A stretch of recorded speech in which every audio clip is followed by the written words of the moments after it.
कधीच नाही चुकणार तुमचे फेवरेट टीव्ही शोज झी5 सोबत, तेही एकदम फ्री। रुपाली मात्र घरात आल्यानंतर जे काही घडलं ते ऐकलं असेल का तिने? म्हणजे म्हणून घर सोडून जाण्याचा निर्णय घेतला असेल का? कारण की तेव्हा ती घरातच होती ना। घरात सगळ्यांचाच आवाज मगाशी खूप मोठा होता आणि रुपालीचं हे सगळं प्रकरण संपल्यानंतर मी जेव्हा खोलीत गेले तेव्हा ती खोलीतच होती, हेडफोन्स लावून काहीतरी ऐकत होती।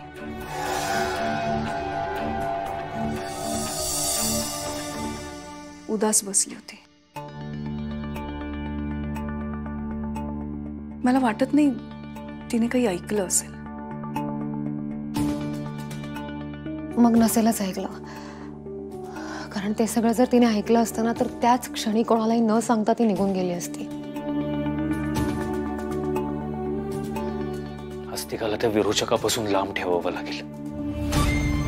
जोपर्यंत तिला विरोचकाबद्दल कळत नाही तोपर्यंत जरी ती घरात थांबली ना तर सगळ्यांसाठीच चांगलं आहे। ती घरात असली ना की सगळ्यांना धीर मिळतो।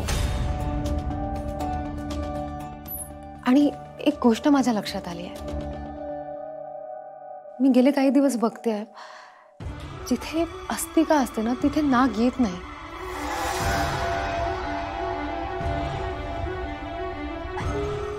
कदाचित अस्तिकामध्ये असं काहीतरी आहे जे नागाला दूर ठेवतंय। हे तर तूच म्हणाली होतीस ना मला, अस्तिकाला देवी आईनेच कदाचित आपल्या घरी पाठवलं असेल। आणि म्हणूनच कदाचित नाग तिच्या समोर येत नसेल। खरंच असं असेल ना तर अस्तिका जास्तीत जास्त वेळ घरच्यांबरोबर असेल ह्याची काळजी आपण घ्यायला हवी, किंवा तसे प्रयत्न तरी करायला हवे। इतर पण हे सगळं किती दिवस चालणार? अस्तिकाला असं 24 तास आपण सगळ्यांच्या बरोबर नाही ठेवू शकत। बरोबर आहे तुझं। आणि अस्तिका हा तात्पुरता उपाय आहे। अस्तिका घरात असणं जेवढं महत्वाचं आहे तेवढंच महत्वाचं आपण लवकरात लवकर वरसईला जाणं आहे। तिथे तुम्हाला विरोचकाचा कायमचा अंत करण्यासाठी काहीतरी उपाय सापडेल नक्कीच।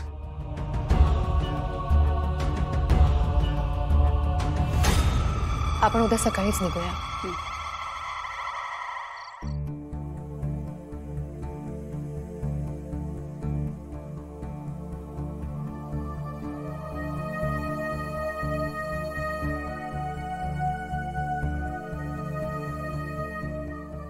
मित्र, घराची काय अवस्था झाली आहे ना आपल्या।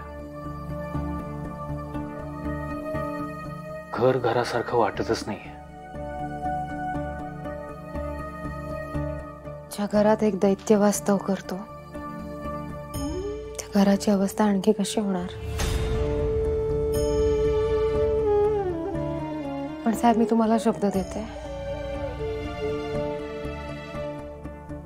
मी लवकरच या घराचं घर पण परत आणेन। झी5 ॲप डाउनलोड करा आणि पहा सर्व एपिसोड्स एकदम फ्री।